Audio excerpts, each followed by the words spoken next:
கண்துடைப்புக்காக ஆணையம் குழு என அமைத்து மக்கள் வரிப்பணத்தை முதல்வர் ஸ்டாலின் வீணடித்துக் கொண்டு இருக்கிறார் என தமிழக பாஜ முன்னாள் தலைவர் அண்ணாமலை குற்றம் சாட்டியுள்ளார். அவரது அறிக்கை, தமிழகத்தில் திமுக ஆட்சிக்கு வந்ததில் இருந்து பட்டியல் மற்றும் பழங்குடி சமூக மக்களுக்கெதிரான வன்முறை 2021ஆம் ஆண்டிலிருந்து 2023ஆம் ஆண்டு வரை 3 ஆண்டுகளில் 68 விழுக்காடு அதிகரித்திருப்பதாக சமீபத்தில் வெளியான புள்ளிவிவரங்கள் மூலம் தெரியவந்தது.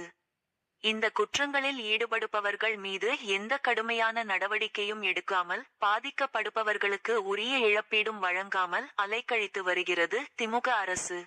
இந்நிலையில் ஜாதி ஆணவ கொலைக்கு எதிராக தனிச்சட்டம் கொண்டு வர வேண்டும் என்ற கோரிக்கையை 4 ஆண்டுகளாக கண்டு கொள்ளாமல் இருந்துவிட்டு தற்போது ஓய்வு பெற்ற நீதிபதி தலைமையில் ஒரு நபர் ஆணையம் அமைத்திருப்பதாக சட்டசபையில் முதல்வர் ஸ்டாலின் தெரிவித்து இருக்கிறார். ஏற்கனவே வன்கொடுமை தடுப்புச் சட்டத்தை சிறப்பாக செயல்படுத்த முதல்வர் தலைமையில் ஒரு குழு அறிவித்தார்கள்.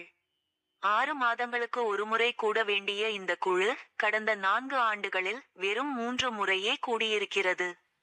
இந்த குழுவின் தலைவரான முதல்வர் இது குறித்து ஏன் பேச மறுக்கிறார்? இது தவிர மாவட்ட ஆட்சியாளர் தலைமையிலான குழு, காவல்துறை ஏடிஜிபி தலைமையிலான சமூக நீதி மற்றும் மனித உரிமைகள் குழு என அனைத்துமே செயலற்று இருக்கையில் மீண்டும் ஒரு ஆணையம் அமைத்திருப்பது யாரை ஏமாற்ற? பிரச்சினைகளுக்கு தீர்வு காண்பது திமுக அரசின் நோக்கமாக தெரியவில்லை. கண்துடைப்புக்காக ஆணையம் குழு என அமைத்து மக்கள் வரிப்பணத்தை முதல்வர் ஸ்டாலின் வீணடித்துக் கொண்டிருக்கிறார்.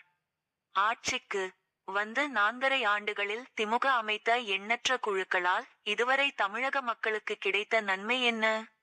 இவ்வாறு அண்ணாமலை கேள்வி எழுப்பி உள்ளார்.